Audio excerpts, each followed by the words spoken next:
Bismillahirrahmanirrahim. Assalamualaikum warahmatullahi wabarakatuh.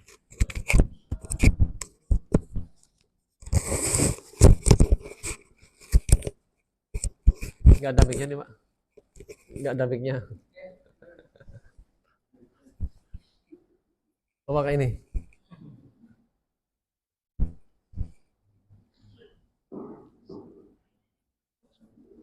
Sebentar, Pak. Tes. Terdengar jelas, Ibu? Jelas? Ya.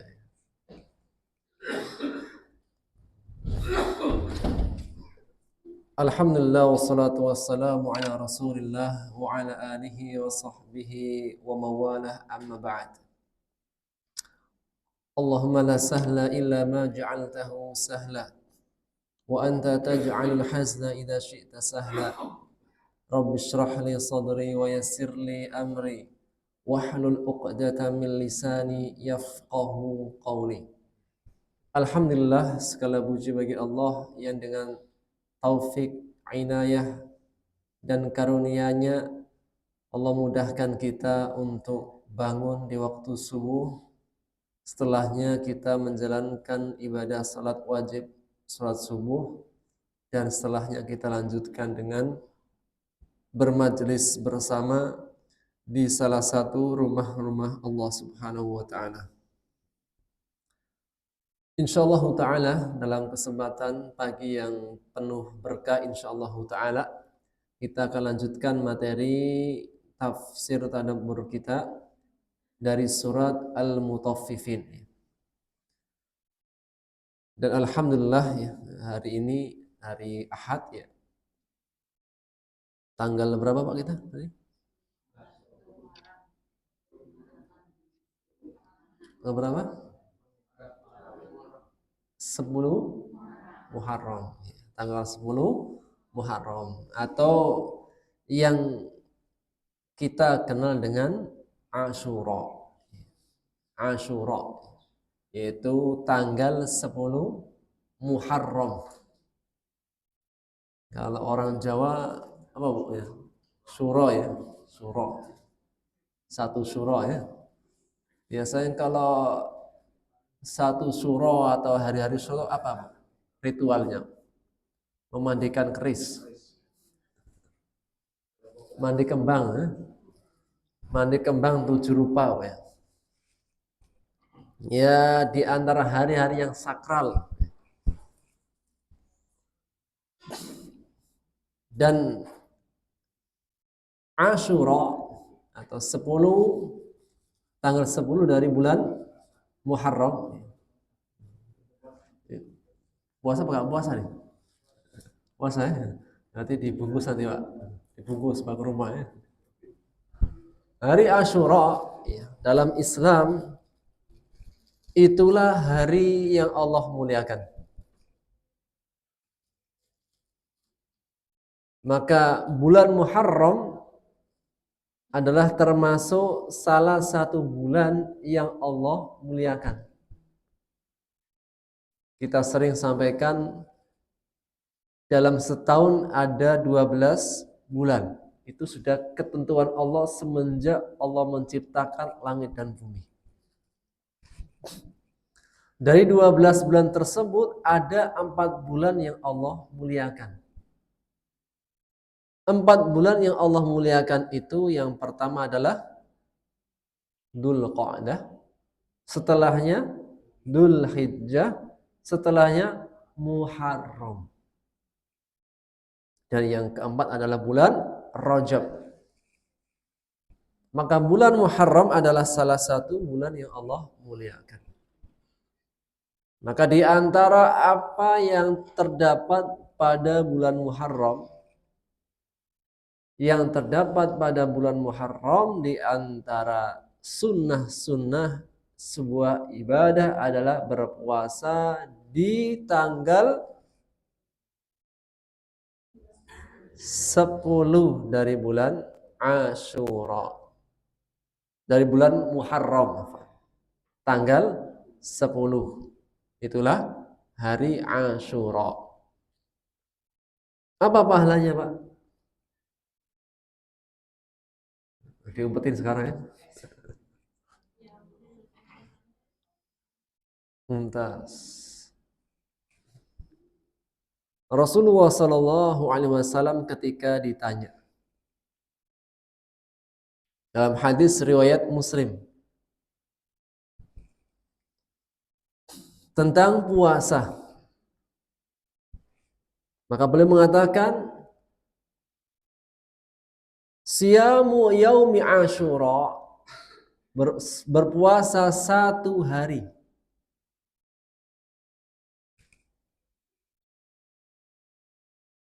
Di hari Asyura pada tanggal 10 Muharram. Ahtasibu 'ala Allahi ay yukaffira as-sanallati qablah. Aku berharap agar Allah menghapuskan dosa setahun yang lalu. Sehingga puasanya 1 hari, balasannya 1 tahun. Dosa-dosa kecil akan dihapuskan selama 1 tahun. Ini kan luar biasa. 1 hari, Pak. Dari jam berapa kita puasa? Tadi sahur ya, Pak? Enggak, Ustaz. Lupa hari Asyura hari ini. Ya sudah, lupa kan? Tadi belum makan kan? Nah, masih kan belum pulang nih. Iya kan? Tadi kan sekarang belum pulang nih. Ya sudah, mulai sekarang puasa. Mulai sekarang puasa. Jadi udah gak usah makan, gak usah minum, niatkan sampai berbuka. Karena itulah bedanya sholat wajib dengan sholat sunnah. Puasa wajib dengan puasa sunnah. Kalau puasa wajib, maka niatnya harus sejak malam hari. Malam itu waktunya dari semenjak kapan? Habis Isya sampai sebelum subuh. Maka puasa wajib kalau nggak niatnya sejak malam nggak sah. Tapi kalau puasa sunnah, tadi nggak tahu ini hari Asyura, sholat di masjid baru tahu. Ya sudah, niatnya Bismillah, niat puasa Asyura. Rotinya sama Cleo-nya dibungkus dulu. Gak apa-apa kan, Mbak? Gak apa-apa kan? Nah, dibungkus dulu. 1 hari ya. Karena pahalanya luar biasa. Aku berharap puasa Asyura itu menghapus dosa setahun yang telah berlalu. Tentunya dosa-dosa kecil.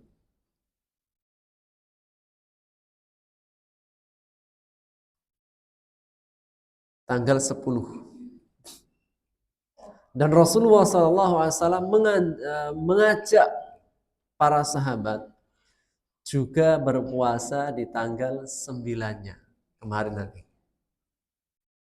Jadi minimalnya puasa tanggal berapa? 10 minimalnya hari ini. Mau lebih sempurna kemarin tanggal 9 dan 10 atau 10 dan besok. Sebagai bentuk menyelisihi orang-orang Yahudi. Kenapa? Karena kita ini lebih layak, lebih berhak dengan Nabi Musa daripada orang-orang Yahudi dari Israel. Kenapa? Karena kita ini yang lebih cinta, lebih beriman, lebih mengikuti apa yang diperintahkan oleh Nabi Musa.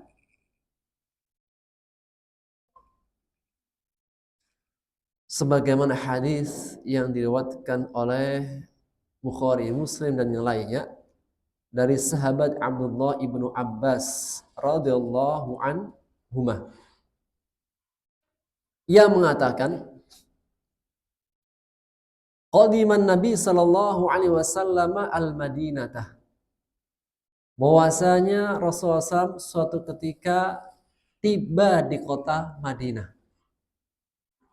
Dan Madinah dulu kota yang namanya adalah Yathrib. Jadi, sebelum kedatangan Nabi Muhammad SAW, Madinah namanya Yathrib. Yathrib itu artinya adalah gak baik. Yathrib, sesuatu yang menyedihkan, sesuatu yang tercelah. Ketika Nabi SAW datang ke kota Yathrib, diganti namanya dengan apa? Al-Madinah Al-Munawwarah, atau namanya Thaibatut Thaibah. Jadi jika disebut kota Thaibatut Thaibah, kota yang baik, itulah adalah kota Madinah, atau Al-Madinatul Munawwarah, kota yang bersinar. Apa Pak di antara pesannya? Mengganti nama kalau namanya tidak baik.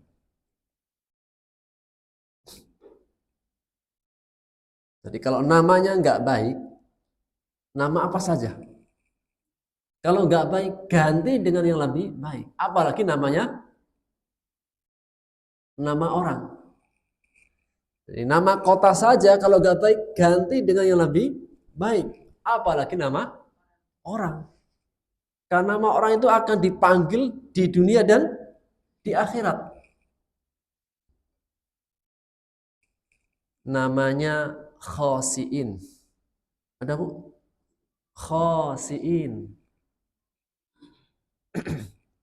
Khosiin, kho, sin, hamzah, ya nun, khosiin. Artinya hina. Namanya khosiin, artinya hina. Kan nggak baik. Digantilah namanya dengan ain, khosyi'in, orang-orang yang khusyuk. Kan beda Pak ya? Khosiin pakai hamzah dengan pakai ain kan beda kan? Khosyi'in pakai kho, pakai shin besar, pakai ain, artinya khusyuk. Kalau pakai kho, pakai sin kecil, pakai hamzah artinya hina.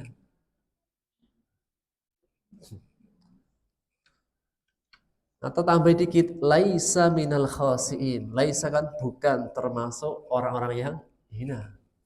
Jadi namanya Pak Laisa.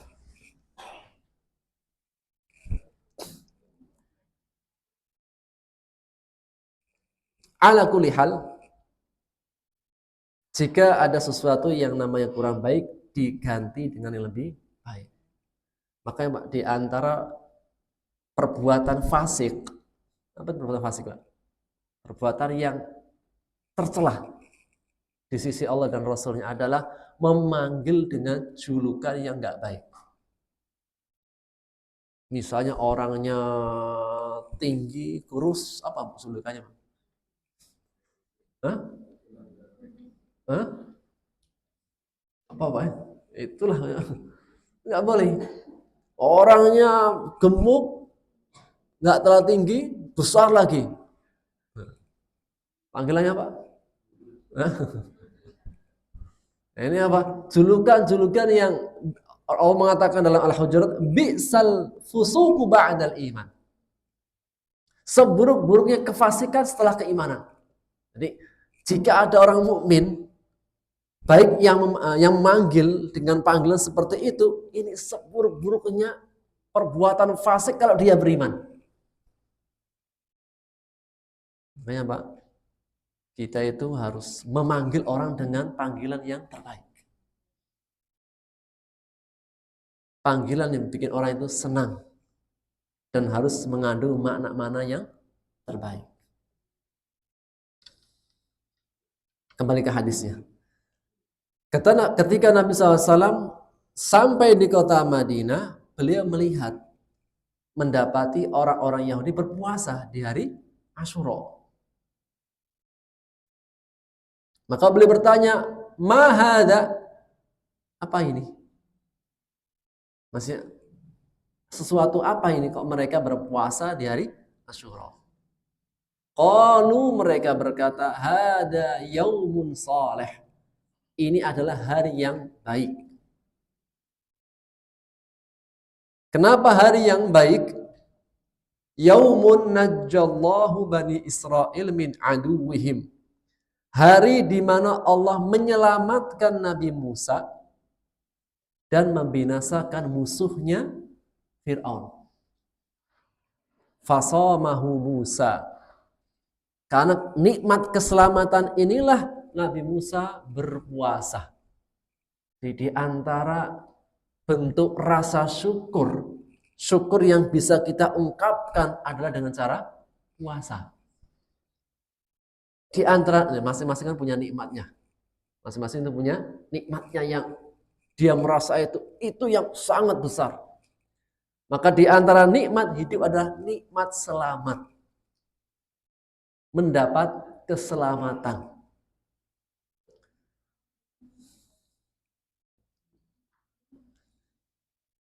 Hidup itu enak selamat apa enak kaya?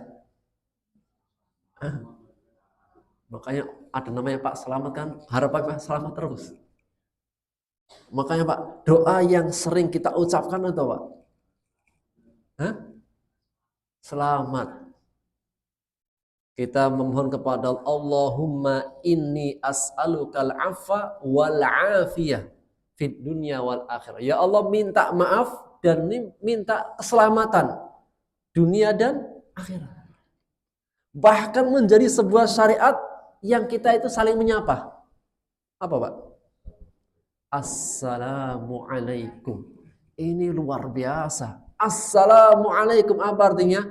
Keselamatan bagimu.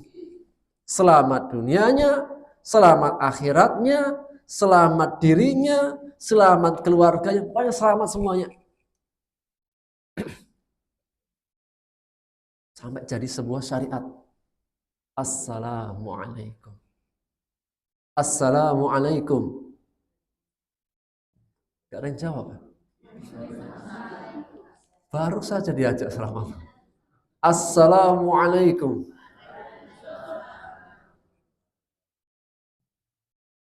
Ngucapin salam hukumnya sunnah. Jawabnya wajib, Pak. Yang nggak jawab dosa ini. Tapi cukup perwakilan saja. Jadi ngucapin selamat hukumnya sunnah. Jawabnya wajib. Apakah semua harus jawab? Cukup fardu kifayah. Fardu kifayah wajib yang kalau sebagian sudah menjawab, sudah cukup. Tapi kalau semuanya jawab, lebih afdol. Dan jika dikasih kebaikan,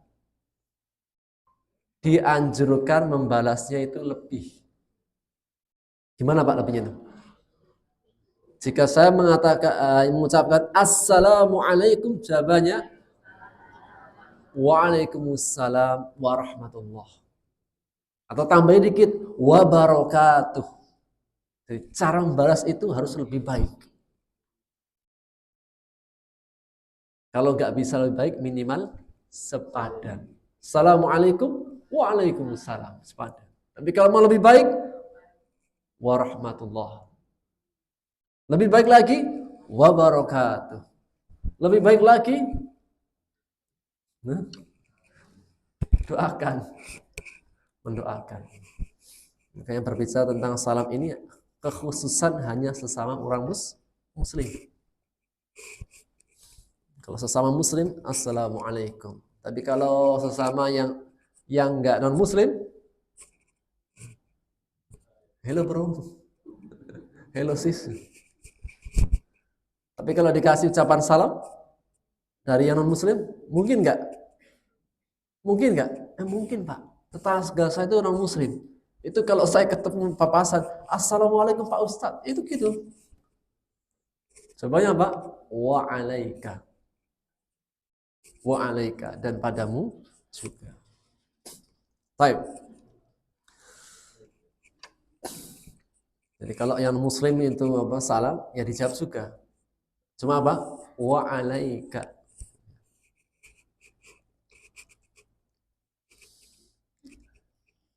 Maka itulah hari yang baik ketika Allah menyelamatkan Nabi Musa dari musuhnya Fir'aun. Apa itu? Allah menenggelamkan Fir'aun ke dalam lautan.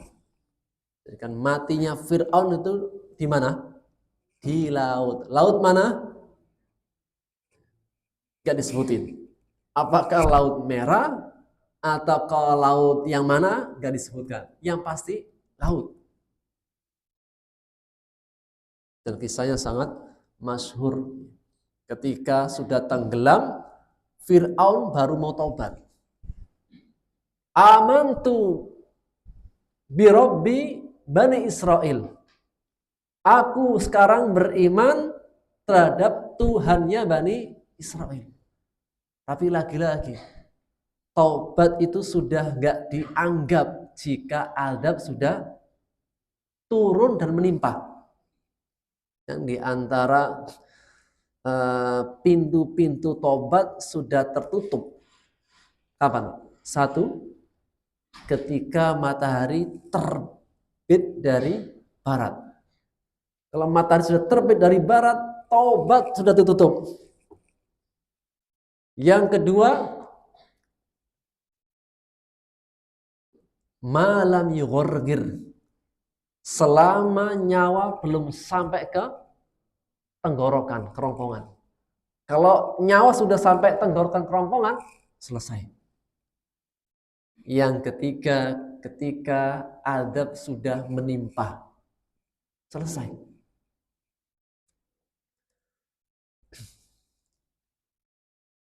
Oleh karenanya ketika Fir'aun sudah kena azab, menyatakan iman. Aku beriman kepada Rabb-nya Bani Israel. Kemudian mau mengucapkan kalimat tauhid. Jibril datang. Saking keselnya, karena sudah jahatnya luar biasa, ambil pasir dilemparkan di mulutnya Fir'aun. Disumpelin. Dia tidak mengucapkan kalimat La ilaha illallah. Kenapa? Khawatir. Kalau dia mengucapkan kalimat tauhid La ilaha illallah, mendapatkan rahmat Allah. Khawatir. Meskipun kan sudah gak terima taubatnya, tapi kalau sampai terucap, khawatir dia mendapatkan rahmat Allah. Jibril pun sampai jengkel. Sudah kebangetan dosanya Fir'aun. Akhirnya apa? Fir'aun mati dalam keadaan kafir. Sampai Allah mengatakan ketika kematian Fir'aun, fama bakatis sama wal ard. Ketika Fir'aun meninggal, wafat, langit dan bumi itu enggak nangis. Enggak mau menerima. Menunjukkan kalau orang beriman meninggal, langit dan bumi menangis, meninggal.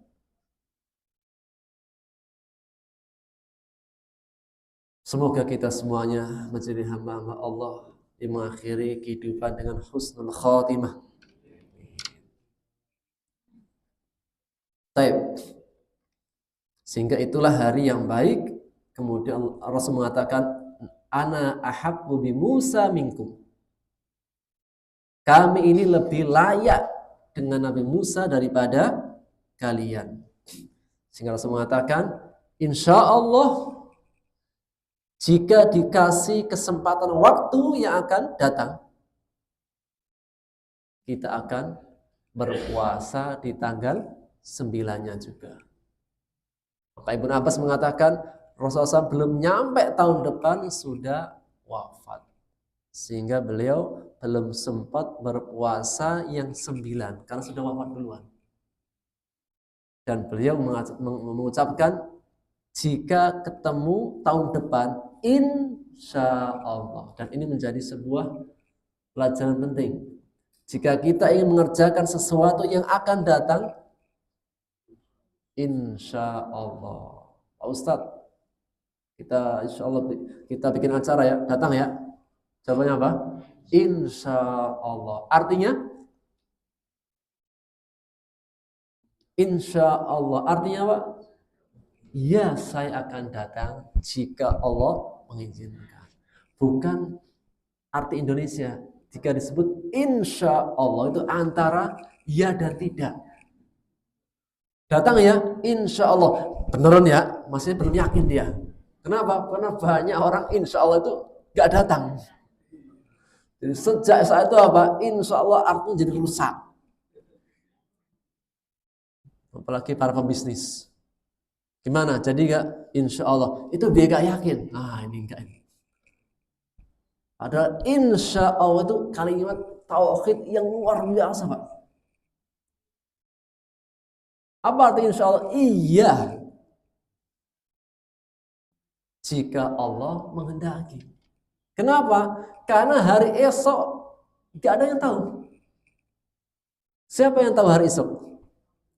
Kita itu hanya merencanakan, mengagendakan, keputusannya hanya Allah yang menentukan.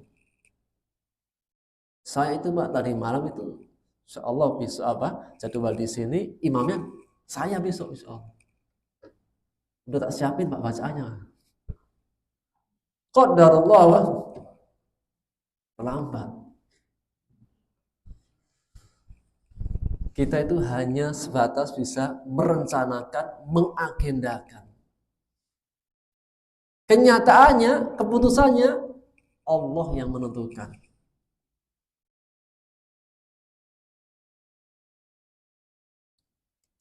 Dalam surat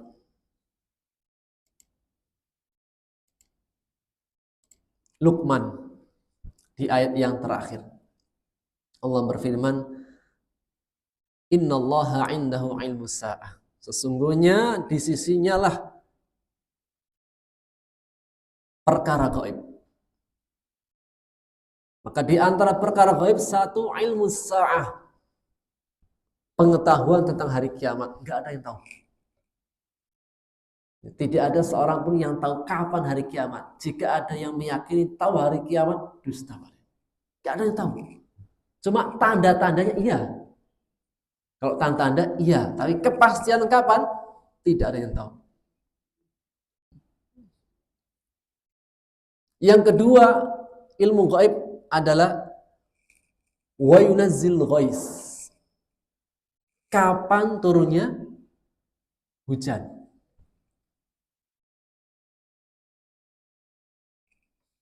Kapan turunnya hujan? Ada yang tahu? Enggak ada yang tahu. Ini perkara gaib. BMKG itu hanya memprediksi. Hanya memprediksi. Hari ini hujan. Hujan beneran, prediksi. Melihat tanda-tandanya. Bahkan BMKG sebelum-sebelumnya, Pak, itu mengatakan bulan Juli itu sudah kemarau. Ternyata masih hujan. Makanya ditambahi kemarau basah. Jadi istilahnya dari kemarau ditambah dikit basah. Masuk ini, itulah manusia hanya memprediksi, merencanakan, tapi keputusannya mutlak Allah yang punya. Apalagi kalau mau nikah harus mendatangkan pawang hujan. Ini satu perbuatan syirik. Tahu syirik, Bu? Menyekutukan Allah, bukan syiriknya Indonesia, iri. Jangan syirik ya, syirik lo masih iri, bukan. Menyekutukan Allah nih, dosa besar. Mau hajatan, kelihatan mendung, datangkan pawang hujan. Habis ritual, kebelet pipis. Entar Pak, ya. Mau mana? Mau pipis. Orang-orang pada bengong. Menahan pipisnya sendiri nggak bisa. Gimana mau menahan hujan? Oh iya ya, baru sadar itu. Memang terkadang ada peristiwa baru sadar itu. Pipisnya saja ditahan tidak bisa. Apalagi memenahan hujan. Orang itu menerawang. Oh, si fulan bakal mati tanggal sekian. Dia saja gak tahu kapan dia mati. Pak Dukun bikin acara ritual, siapa yang melakukan ini bisa bikin kaya. Tapi apa? Dia sendiri sengsara, tinggalnya di tengah hutan. Sudah gitu rumahnya nggak bertembok. Tapi orang-orang kota pada datang, minta apa? Biar cepat kaya. Dia sendiri apa? Hidupnya menderita. Ya tapi itulah, kalau setan sudah bermain-main itu udah setan pun heran kok bisa manusia mau ditipu gitu kan. Setannya pun heran kok bisa dia dikasih otak itu kok bisa percaya gitu. Itu setannya pun heran.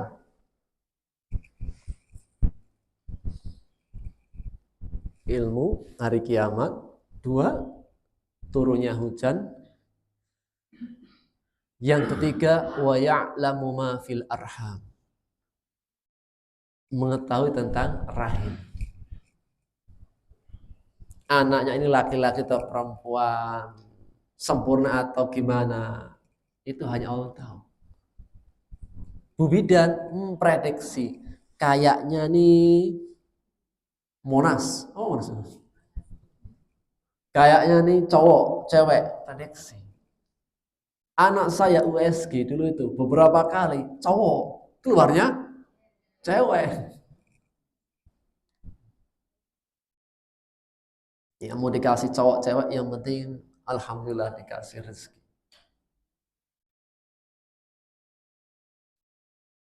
Prediksi.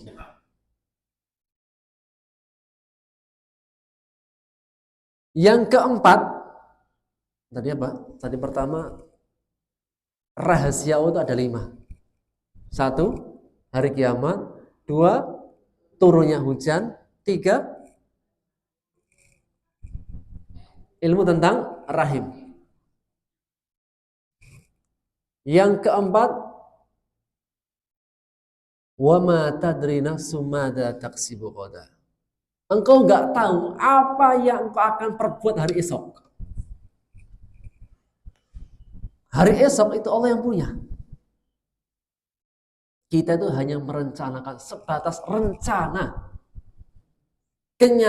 Kenyataannya apa yang terjadi, keputusannya Allah yang menentukan. Oleh karena kita itu apa? Jika akan melakukan hari esok, kita kaitkan dengan kehendak Allah. Itulah ucapan insya Allah. Tanggal berapa nikahnya? Tanggal bulan. Insya Allah. Kapan kita acara jalan-jalan, Pak? Kapan kita acara jalan-jalan? Insya Allah. Pokoknya nggak tahu tanggalnya. Insya Allah dulu pokoknya. Yang ke-5. Wa ma tadri nafsum bi ayyi ardin tamut. Tidak ada seorang pun yang tahu di mana dia akan wafat. Tidak ada yang tahu. Apakah wafatnya di kampung halamannya atau di kampung orang-orang, ataukah di daratan, atau di lautan, atau di udara, atau nggak ketemu? Mungkin? Mungkin. Atau mungkin matinya udah berceceran, kepalanya di mana, tangannya di mana, kakinya di mana, enggak tahu. Tapi yang pasti, jika sudah terjadi hari kebangkitan, orang yang muncul, Pak. Enggak ada seorang pun yang tahu di mana dia akan diwafatkan.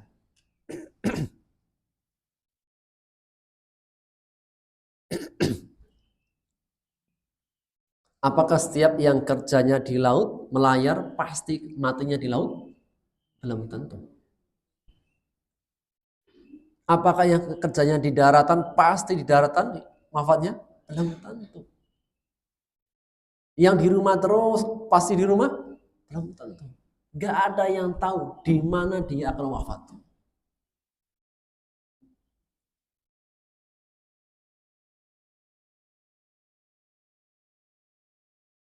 Baik. Kembali kepada ayat. Tadi barusan baru mukadimah, Pak. Baik, firman Allah Subhanahu wa taala, a'udzubillahi minasyaitonir rajim, surat Al-Mutaffifin. Kita selesaikan insyaallah. Allah menegaskan setelah Allah menegaskan tentang orang-orang yang mendustakan hari pembalasan. Setelahnya Allah menyebutkan orang-orang yang baik. Dan ini diantara metode Quran. Setelah disebutkan orang-orang yang kafir, setelahnya orang-orang beriman. Jika setelahnya adalah penghuni neraka, setelahnya penghuni surga. Perbandingan. Allah menegaskan, kalla inna kitabal abrari lafi 'illiyin. Sekali-kali tidak, sesungguhnya catatan orang-orang yang baik, berbakti. Maksudnya berbakti kepada Rabb-nya. Baik hatinya, baik lisannya, baik perbuatannya. Itulah al-abrar. Orang al-abrar lafi 'illiyin. Benar-benar dalam tempat 'illiyin. 'Illiyin adalah tempat yang tinggi. Sudah kita sebutkan sebelumnya.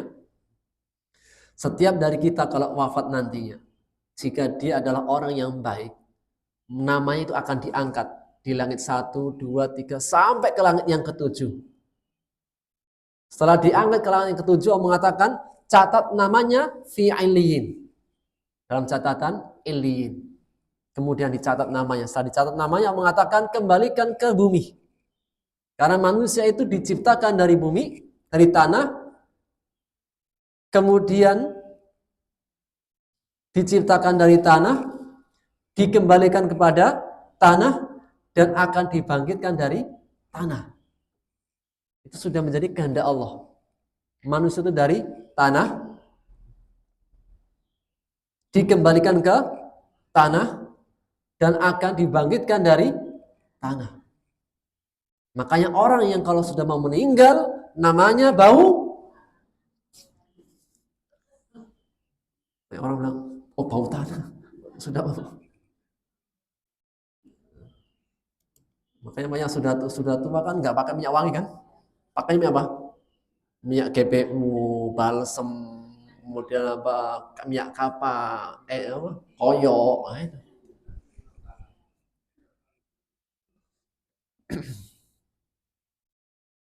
Dan itu pengingat, Pak.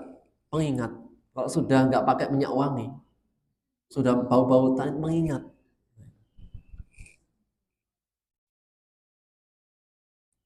Wa ma adraka ma 'illiyun, dan tahukah engkau apa itu 'illiyun? Kitabum marqum, catatan yang tertulis. Di catatan ini tertulis namanya.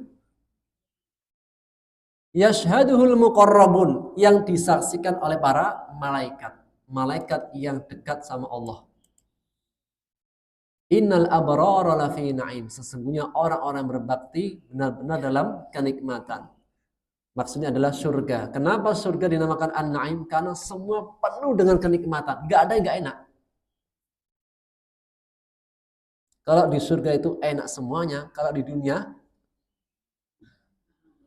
ada enaknya, ada gak enaknya. Dunia itu nikmat. Tapi nikmatnya gak mutlak. Ada nikmatnya, ada gak enaknya. Gak ada orang di dunia itu bahagia mutlak, gak ada. Senang mutlak itu gak ada. Nikmat mutlak itu gak ada. Oh, enak ya dia di rumah saja tidur-tiduran. Enak gak, Bu? Hah? Yang sudah tiduran gitu, gak bisa ngapa-ngapain. Enak gak? Nah, enak. Pilih mana? Tidur-tidur saja apa jalan-jalan? Tuh, Pak, minta jalan-jalan, Pak. Ya, nggak harus jauh-jauh ya ke Hankam gitu. Hari Ahad kan ramai tuh jualan. Pokoknya jalan-jalan beli gorengan pulang udah makan di luar Bu ya. Pengen makan di luar. Makan di luar sesekali. Ya. Nggak harus keluar. Keluar rumah di depan teras di luar. Gelar karpet, kemudian makan barang di depan teras, makan di luar. Maka orang-orang yang baik dalam kenikmatan, yaitu dalam surga. Surga disebut an-na'im. Alal araik yang nurun, mereka memandang di atas dipan-dipan. Tuh Pak. Bayangkan saja gitu. Menikmati pemandangan surga sambil apa? Duduk di atas sofa bed sambil memandang, sambil layar-layar. Belum masuk surga sudah bisa diterapin. Ambil kursi di depan rumah sambil apa? Ngopi. Gak usah rokokan Pak. Ta'rifu fi wujuhim nadratan na'im. Di wajahnya, engkau mengetahui di wajahnya itu nampak berseri-seri.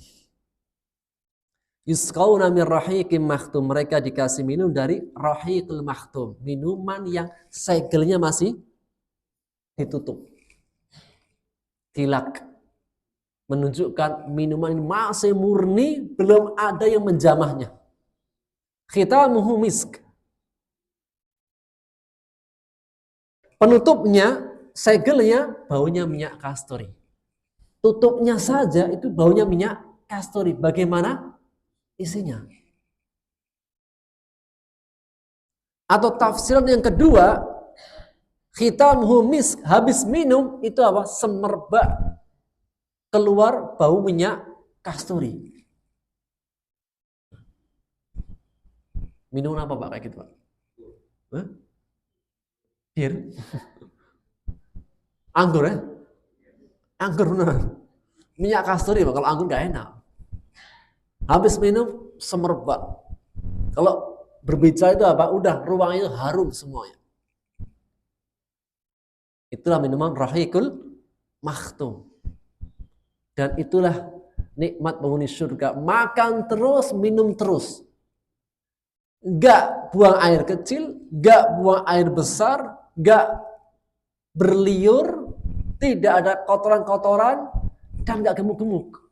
Padahal makan terus, minum terus. Kemana larinya? Semuanya menjadi keringat. Dan keringatnya baunya minyak kasturi. Itu hanya ada di surga. Maka mengatakan wa fi dzalika, dalam yang demikian itu hendaknya berlomba-lomba dalam amal soleh. Wa mizajuhu min tasnim, campurannya tasnim. Apa itu tasnim? Mata air yang langsung diminum oleh orang-orang yang muqarrabun. Jadi kalau al-abror minum rahiqul makhtum itu hanya dapat campurannya. Tapi kalau al-muqarrabun langsung dari sumbernya. Lebih nikmat mana? Minum dapat campurannya saja atau langsung dari sumbernya? Langsung dari sumbernya. Dan itu adalah al-muqarrabun. Kalau al-abror dapatnya campuran saja. Kalau al-muqarrabun langsung dari sumbernya. Kenapa? Karena beda tingkatan. Dan itulah keadaan orang-orang beriman. Orang beriman itu ada yang levelnya al-muqarrabun. Sangat dekat dengan Allah. Apa tandanya? Sering berlomba-lomba dalam kebaikan. Jadi, sifatnya al-muqarrabun dalam kebaikan suka berlomba-lomba. Setiap ada kebaikan pasti tanya, mana yang terbaik? Ya, misalnya apa? Misalnya apa contohnya? Mau kurban. Mau kurban. Kan banyak levelnya. Paket kurban. Domba 1 harganya 3 juta. Domba 2 4 juta. Domba yang paling spesial 9 juta, Pak. Maka dia mengatakan, mana yang paling spesial? Ini apa? Senantiasa berlomba-lomba mengejar yang terbaik. Sholat. Nah, ini ada berapa soft ini? 1, 2, 3, 4, 5. Yang terbaik yang mana? Soft yang pertama. Pokoknya apa? Setiap sholat saya inginnya soft yang pertama. Semua kebaikan dia itu berlomba-lomba mana yang terbaik. Itulah apa? Sifatnya al-muqarrabun. Senantiasa terpacu untuk yang terbaik.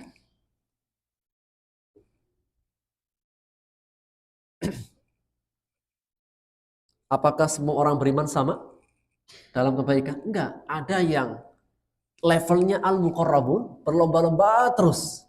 Ada yang penting sholat, yang penting apa? Hadir.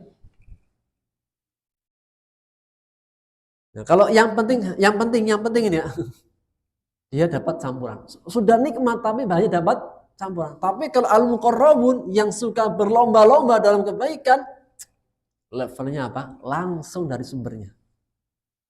Hal ini menegaskan bahwasanya orang-orang beriman itu ada tingkatan-tingkatan. Sudah baik, namun dari yang baik-baik itu ada yang lebih baik. Dan sifatnya suka berlomba-lomba. Istilahnya innalladzina ajramu. Sesungguhnya orang-orang yang mujrim berbuat dosa. Tadi kan orang-orang yang baik. Dan orang yang baik lebih tinggi lagi levelnya al-muqarrabun. Sesungguhnya orang-orang yang berbuat dosa. Kanu minalladzina amanu yadhakun. Dulu mereka mentertawakan orang beriman.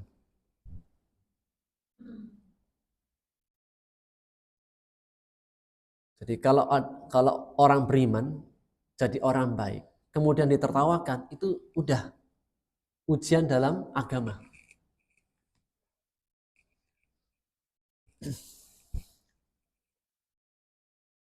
Dalam kehidupan manusia, di antara manusia ada yang sifatnya itu suka kepo dan suka mencela. Pasti ada orang yang suka memuji, ada yang suka mencela. Ada yang melihat kebaikan senang, ada yang gak senang.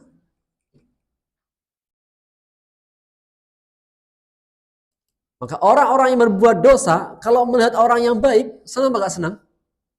Gak senang, Pak. Masing-masing itu punya circle-nya, punya kelompoknya.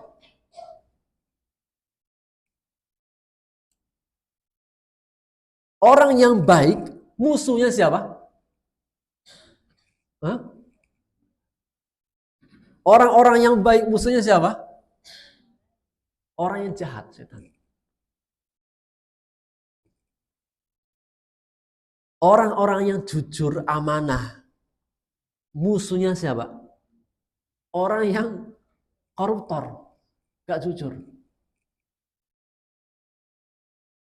Orang-orang beriman yang baik, itu juga punya musuh. Jadi, gak mungkin hidup itu gak punya musuh. Sunatullah orang pasti punya musuh. Musuhnya siapa? Setan. Minal jinnati wana. Setannya itu bisa berupa jin, bisa berupa manusia. Hidup itu pasti punya musuh. Siapa musuhnya? Setan. Setannya itu minal jinnati wanas. Maka orang-orang berdosa, kalau melihat orang beriman, tertawa. Tertawa itu mengejek. Ya, ngapain pakai kerudung? Kan rambutnya bagus, buka. Laki-laki kok nggak pernah minum minuman. Kurang gentle, Pak. Laki-laki itu yang gentle dikit. Sangar dikit itu lah. Ngerokok sambil pegang botol. Itu yang maco. Ini apa? Bisikan-bisikan setan. Coba sesekali jadi orang nakal. Ini ini.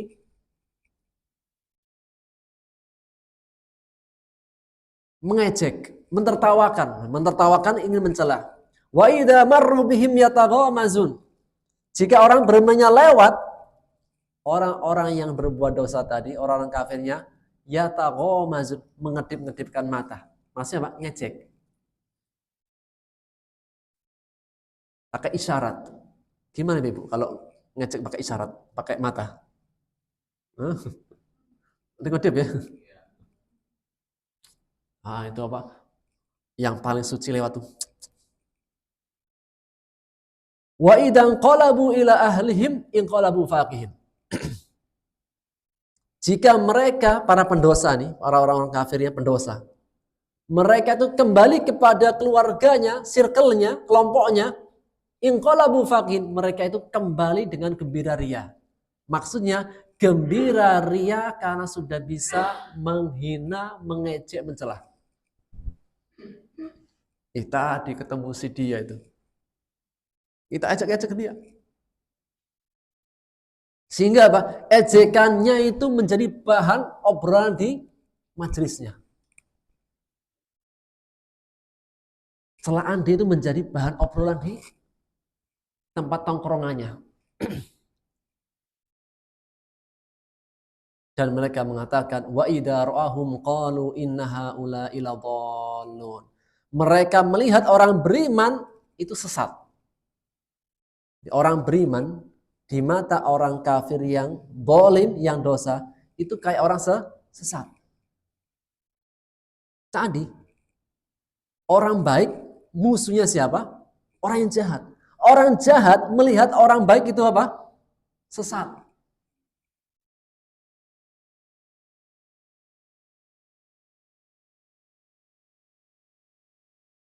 Wama ursilu alaihim hafidhin. Allah mengatakan mereka itu diutus ke dunia bukan menjadi para penjaga.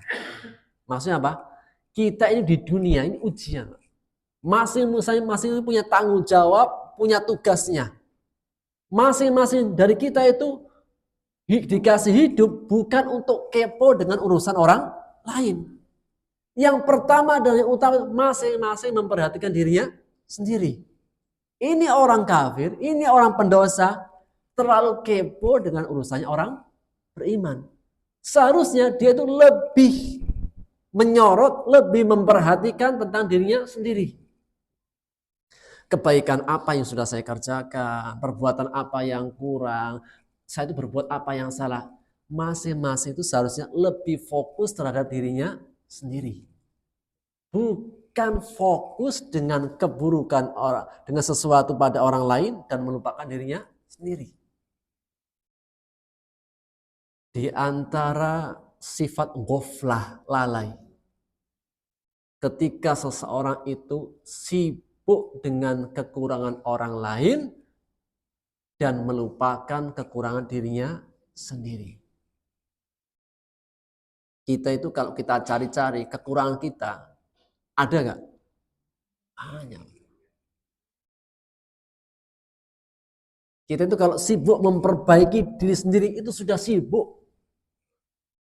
Maka jangan sampai kita itu kalau kita mencari-cari tugas kita, mencari PR kita sendiri sudah banyak. Jangan sampai apa? Kita itu justru kepo dengan urusan orang lain, kekurangan orang lain, dan kita melupakan kekurangan kita sendiri. Ini di antara ghaflah, penyakit lalai.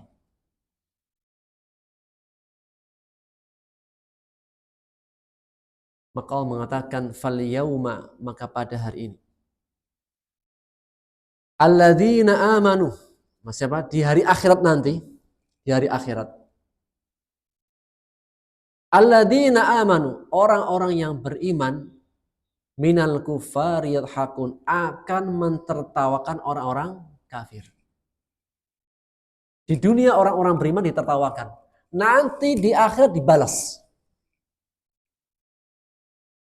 Orang-orang beriman itu yang akan mentertawakan orang-orang kafir.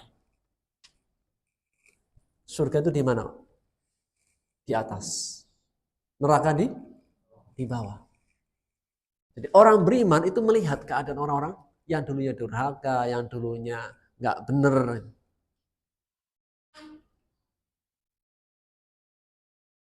Melihat mereka sambil mentertawakan.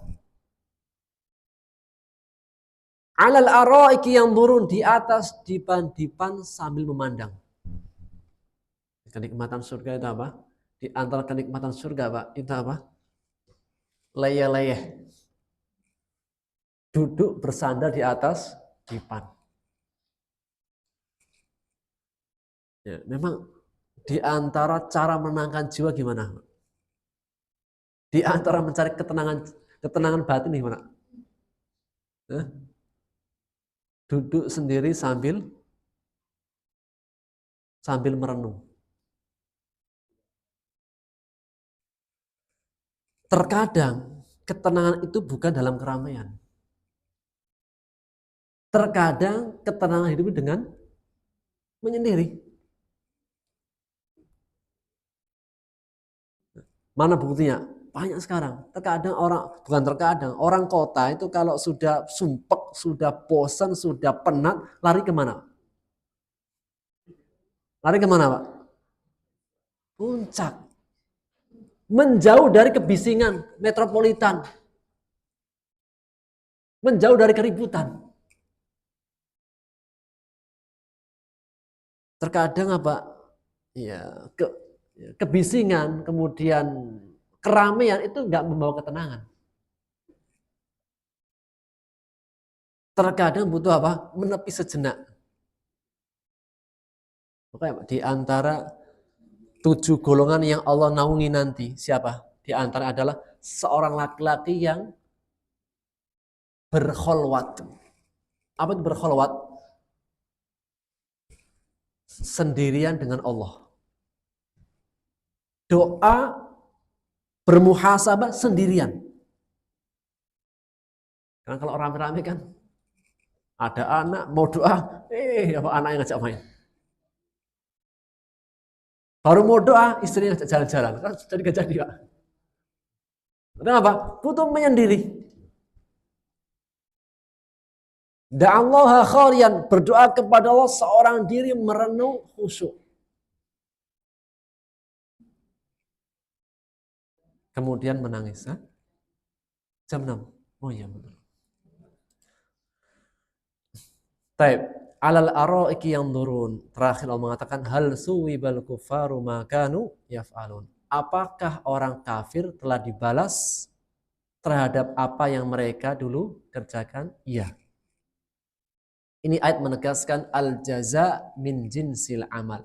Balasan itu sesuai dengan perbuatan. Setiap perbuatan itu ada balasannya. Jika dulu di dunia dia itu mentertawakan, nanti di akhirat akan ditertawakan. Jika dulu di dunia dia pernah mencubit, nanti ketika di akhirat akan dicubit. Apa kaidahnya? Al-jaza min jinsil amal. Semua perbuatan, semua balasan itu sesuai dengan perbuatan. Jadi kalau agama yang lain, agama Hindu ada istilahnya apa? Karma. Kalau di Islam, nanti di akhirat itu semua al-jaza min jinsil amal. Balasan itu sesuai dengan perbuatan. Kalau perbuatan yang baik, ya balasannya baik. Kalau perbuatan buruk, ya balasannya buruk. Kalau di dunia pernah jailin orang, nanti di akhirat akan dikerjain orang. Dan itulah keadilan Allah Subhanahu wa taala. Keadilan orang beriman di mana, Pak? Keadilan yang seadil-adilnya orang-orang beriman di akhirat. Di dunia ada pengadilan, namun apakah setiap pengadilan pasti ada keadilan? Belum tentu. Selama hakimnya masih manusia, manusia bisa digoyang, Pak. Itulah manusia, katanya apa? Tempat salah dan khilaf. Makanya salah terus. Itu kan Aduh Ustaz, gimana lagi? Kan manusia tempatnya salah dan khilaf. Ini seharusnya dalilnya itu bagus, tapi apa? Disalahgunakan. Setiap pengen salah terus, kenapa? Akhirnya berdalil manusia tempatnya salah dan lupa. Padahal maksudnya bukan gitu dalilnya, tapi apa tadi? Disalahgunakan. Setiap berbuat salah, dalilnya tempatnya salah dan lupa. Setiap salah, tempatnya salah dan lupa. Demikian yang bisa kita ambil faedahnya. Wallahu ta'ala bisawab. Sehingga kita selesai dari surat Al-Mutaffifin. Berikutnya kita akan ambil surat Al-Insyiqaq. InsyaAllah ta'ala di pertemuan akan datang. Kita akhiri dengan doa kafaratul majlis. Subhanakallahumma bihamdika. Asyhadu an la ilaha illa anta astaghfiruka wa atubu ilaik. Assalamualaikum warahmatullahi wabarakatuh.